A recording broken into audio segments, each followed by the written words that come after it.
So what's up, everyone? As you can see, we're out in New York. We're going to be doing an interview with 167 today. This is a cool one to do because everyone in this city has a crazy personality, so it's going to be entertaining. It's going to be fun to do.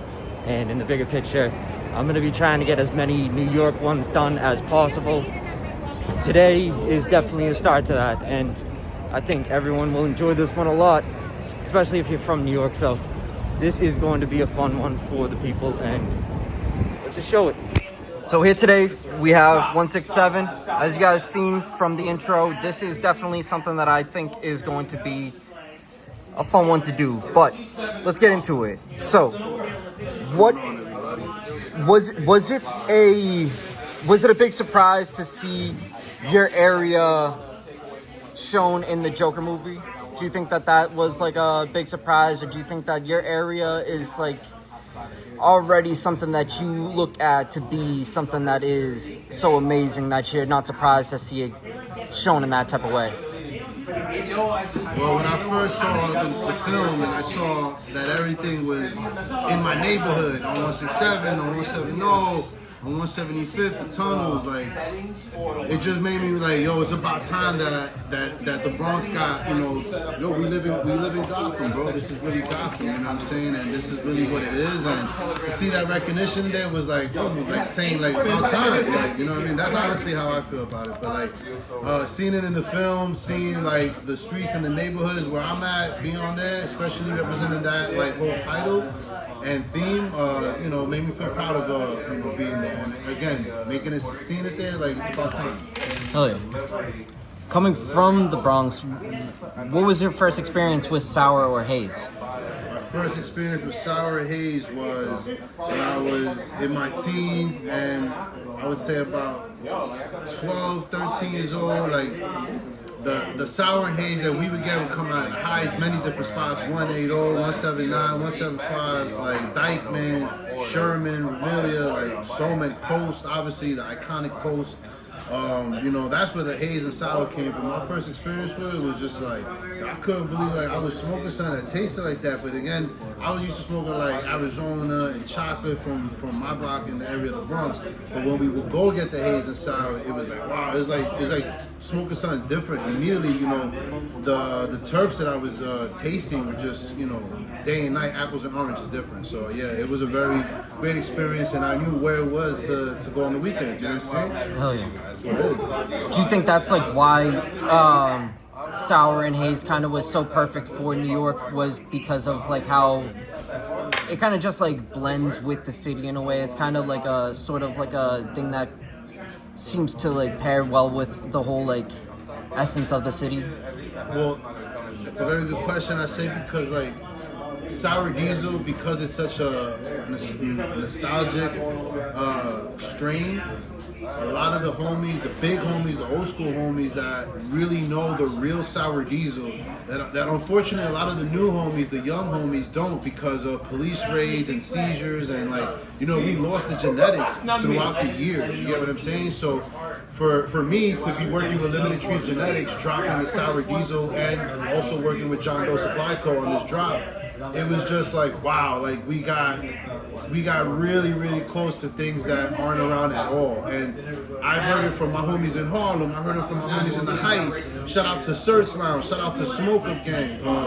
Smoke Up 2 and 2. You feel me? Like all over the city, the old school homies are like, nah, Jay, that's something. That's smoking, Jay. That's really it. So to see that look on their face, smiling, is like, all right, bet. Like, I know it went well. I already knew before, but that's why I was, lucky to have that cut from Limited Trees Genetics, man. Shout out to the big homies, man. For real, it went very well. Hell yeah. I think that is like, I don't know. I've really always, it makes so much sense why Sour Diesel and Haze like is like perfect for out here, and then like Kush and like stuff like that is perfect for out there. But what is like the most rewarding thing coming from the Bronx? What is the most rewarding thing coming from the Bronx? I mean, we could go into actors, musicians, fashion. We created hip hop. Let's not forget the Yankees. You know what I'm saying? I mean, Nah. I mean, some of the best things coming out the Bronx. I'm not gonna lie. I have to say, my fiance, because she's from the Bronx. Shout out to my girl, Days Babe. We're having our first child right now, and it's a very, special thing. I'm from the Bronx. My whole family's from the Bronx. This brand is from the Bronx. And my experience and my traumas and my lessons in life, everything came from the Bronx. You know what I'm saying? So, like, all my homies that are from out there and from the old tri-state area as well. Shout out to everybody from New York, because New York, you know what I'm saying? You gotta really go hard, man. If you want to see it happen, you can't just sit on your butt and expect it to happen. Definitely. I think that it's like a very motivating area to come from, so I can imagine it being very influential. But Yeah. why do you think New York took such a liking to lemon cherry gelato? Lemon cherry gelatos for me, I feel is like, because I'm gonna be real with you, yo. I'm a candy head at heart. Bro, shout out to John Doe for his legendary LCGs, because when them shits was like booming heavy, we always had them. We always were the first ones to have them, and I just really appreciated a really clean candy turp. Unfortunately, not everyone else has access to such things, but times change, the market's changing, it's flooded. A lot of growers are out here in New York now. Distros are out from Cali here now. There's no even need to go out there sometimes, you know what I mean? But the variety that's in the city now, I feel like the LCGs went so hard because it's just the majority of consumers like the candy. I think it was just like a sour thing, To be more specific, I feel like it has to do with the genetics of the LCG compared to genetics of like a sour or haze. When you're comparing a dominant sativa to a dominant indica, day and night difference of the effects you're gonna have, and of course the terpenes that come with both are like sweet and sour. You know what I mean? But I think the LCG took it because it's a different era now. This is what they want. This is what's in right now, and that's why it's booming. Hell yeah. I think it is perfect for the time right now. Now, I just want to say, if you're watching this, go check out my interview with Doja. Just dropped probably the day before you're going to be able to see this one. So go check that one out. That one's a fun one. If you're interested in this interview right here, the 167 one, you're going to love the Doja one. The Doja one was very short and sweet, but I have a lot of other interviews on the channel, so go check them all out and you will see something that you're interested in. If not, go check out my other channels. They're very much cannabis related. I have the review channel, Clearly Reviews, but we also have the newish channel, Strain Buster. So I'm gonna be trying to stay as consistent as possible. Today is gonna help us do that, so let's get to it. You had this recent sour drop. What would you say? Would you could say it was it translating as well as the Z drops or the candy drops, or was the candy drops and the Z drops just miles ahead of how much people are gonna just aim for that? You know what I'm saying? So I look at a drop like a vision. When you select a selective strain that you want to put your name on and do a drop, you're gonna be dealing with a lot of people. Like you're gonna be sharing your vision with a lot of people, because if you say, yo, this is it in the realm of sour or in the terps of sour, this is it. You have to share that vision with the world, with the consumer. So you're basically showing that vision to others and allowing them to have that experience with you. So this being a sour diesel compared to like a Z gave me an experience where I really was able to tap into a lot of the old school homies that can validate it, you know what I'm saying? And watching them, like I said, with their face light up and learning from what they know about it and the history of sour, comparing to the new smokers, the new era, the younger crowd. And I seen them enjoying it too. And seeing both of that is really what's exciting about it. And you learn from every drop, what people are feeling, and that's really what I say. Do you think it's like kind of one of those things that it has to be sold to the people in a way, though? Do you think that like the new school, the newer smokers sort of aren't ready for it just because they aren't aware of what it is? No, I feel that. I mean, when we're talking, I don't know if that makes sense. No, you do, but there's a lot of smokers, and there's a lot of people that smoke, differently. Some people smoke grabber, some people smoke blunts, some people roll joints. It's different. But with the sour today, I think it went well. It was exciting to see the people's reactions. It was good, great feedback from a lot of people, and it was also good educating people on new terps and new genetics that they're not used to, because that's not what's their, quick cup of choice, cup of tea. They'll grab the LCGs or the candies or, some sprays, because let's be honest, a lot of people are into sprays, they're into infused cannabis, and they, to each his own. But when it comes to small batch, organic, genetics like such, like this, like the sour, or the Z, the 1Z7, or the caramelo, or the Chanel, it's on a different, I feel like I'm just in a different lane, and I just stay in my lane, you know what I mean? Yeah.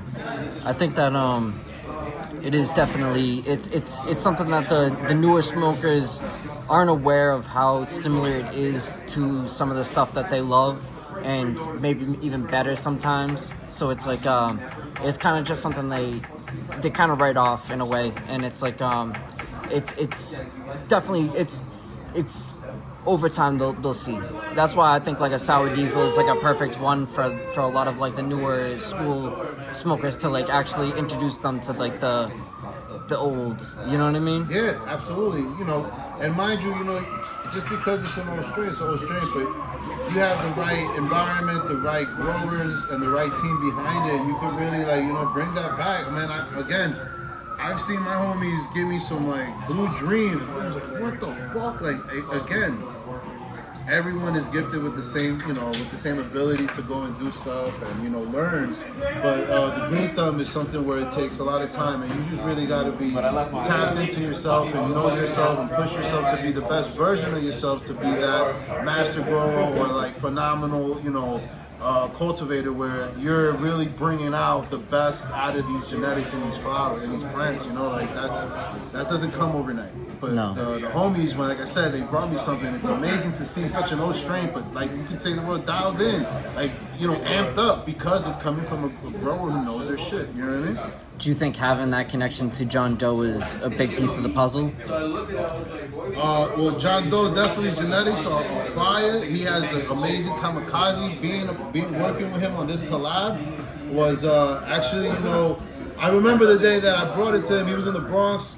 He was out here doing a drop as well, and I had just gotten this. I was about to go on a Europe trip, and I pulled up on him, and he asked me to roll up, so we rolled. He said, what is this? And I said, it's sour. And he was like, yo, like the face he made, I was like, yeah. So we're doing the collab, we're dropping it, and that's how we did this, the sour drop. Really? Shout out to John Doe, Supply Code, for collaborating with me on this. Shout out to Limited Trees Genetics for being the one to put this in my hand and letting us work with them. It's been a very honor, and salute to the big homies. Really, I think that it's definitely a perfect thing to see when you see like the West Coast and the East Coast working together. It's a huge piece of the puzzle that everyone needs to see. It's also like the team building, I think, is crucial. It's like a huge hurdle that a lot of people don't want to like get themselves over, is like humbling yourself sometimes and like seeing what position you can play. And I think that that having like a team like that is big, you know what I mean? So I definitely think that's like it's an applause to you in that position of taking a. I mean, I learned a lot, bro. I mean, I've been working with the homies for a couple years, and shout out to all the big homies out west. Shout out to Doja, shout out to John Doe, shout out to SF Canna, Freddie Biggs, shout out to Wizard Tree, shout out to BTY, shout out to Maki and San Fran. Like, all those are the homies that I learned. Shout out to Tenko, those are the big homies, you know what I'm saying? Like, Yeah. all the homies, man, I just, work well, and, I learn fast. So, man, shout out to them for putting us in this position that we are in today. Why do you think that sour and all these things pair so well with New York City? I mean, it has to do with an era, bro. You're talking like, so the thing is this, so like, if I'll bring the haze and sour that I was throwing out here out to Cali, not this one, but like other stuff like from back in the day, they wouldn't like it because they're not into sativas, they're not into the effects that gives them, and that's cool. They'll be like, oh, this is haze, like, this is what the big haze is. But it has to do with era. It has to do with, if you didn't have access to nothing but chocolate and you smoke chocolate, that's what you're gonna be into, and that's what's gonna be like as a memory, bro. So it just so happened to be haze, sour for us, Kush, like those were like all dialed in small batch stuff that you were paying $40 for a little jar, like not even 2 grams, bro. You know what I mean? So like for us, it just so happens to be that. That's why it's like a nostalgic. It has history, especially with the old school smokers. When they smoke that, it's just like, you know, everyone has something to say about that. You know what I mean? So I feel like that's why it's such a good. You get that good results, man, with this, man. Because this shit is definitely smoking, man. Someone made like a very good point to me. They said that it just like at one point it was like everyone had to be smoking outside. You couldn't be smoking inside in New York City. So it was like sour was like the perfect thing. If you're outside taking a walk, you wanna be able to enjoy yourself. You know what I mean? It's like the most uplifting, refreshing thing that you could ever smoke. You know what I mean? I also add too, bro, like the original sour from back then, bro. You can have it in 2 bags, 3 bags. That shit is boofing, bro. Like it was different. The nose on that was just so like wow. Like everyone would know like you had something. Like it was just like that. I feel the nose and the terps that this sour gives are very close to it. It's a very aggressive. It's not a passive. It's a settling flavor that it has, and it's not, so very, very happy with this. Do you think sour is kind of basically like haze? I mean, I don't know if this is a dumb question, but I think like sour at some point was like everyone's opinion of sour is so different that it's kind of like I don't know, I shouldn't relate it to haze, but I think like everyone kind of has like a different opinion of what really sour is, and that's like kind of why people think it's dead, is because they're not getting the one that they remember it to be. Man, accessibility is it's for everything, not just sour. Yeah. It should be for LCGs, but I feel like big homies with the sour in New York for the Piff is always gonna be Shice Bub, Surge Brand, Uncle excuse me, Uncle Kev, White Boy Kev, Ed Farms, Agrasa. You feel me? Like those are the homies that got it. Feel me? So it's like, though not everyone has access to them, so very difficult where you want to connect them. To answer that more appropriately, I feel like you just got to tap in with the right people. And if you haven't, you just got to get out there, go out to the sessions, connect with people. To me, this person might be good, but to you, it might not be. It's all in the preference of your own palate. And that's, I feel like, what it is. I think you kind of have to just like travel around and like find different like sessions, find these different like events and all these different places where you're going to be able to not necessarily be a window shopper, but you get to actually put things into like a comparison and start to see like what is going to be for me, and then eventually try everything. If you have the chance to try everything, try it all, because then that's how you really see, because you never know. Like I've noticed like some things that aren't smelling right one day might be perfect the way it tastes for you. You know what I mean? Like there's some things that are just like the way it translates is it's always different. It's very interesting. You know what I'm saying? But when it comes to the brand, what is your goal? My goal ultimately is to, I'm in the December queue in New York City's OCM application, and I don't know where that is. I feel like that's on pause right now heavily until things get worked out here in the state of New York. I also have a nonprofit that I'm in the process of getting my 501c3 status granted. I'm registered in the state of New York, and the quick summary of that is my nonprofit, Pounds for Ounce Company, will be raising money to fund buyback events in neighborhoods affected highly with gun violence. So in having these sessions or dinners or dances or whatever function we have with whoever partners, the money raised from there will be going into a fund where there will be gift cards of $500 so we can start purchasing firearms from neighborhoods. No face, no case. We're going to work with the Sheriff's Department, the local police department, the FBI in efforts to really get guns out the streets and ultimately change the life of a potential shooter by giving them money for the firearm or giving them a scholarship to go take a course to get trained to work in the cannabis industry. You know what I mean? So we're providing job for us. I know plenty of dispensary owners that would love to work with me once that is in motion, because this plant has tremendous amount of power besides getting high. It does give a lot of opportunity to people that don't have it. And I feel like this right here can change the world in a very great positive way by saving lives. Oh yeah, I definitely I think that is something that a lot of people have to they have to give their appreciation to. I think that people like that are giving back, actually using this platform to give back, should get all the support they are possibly given.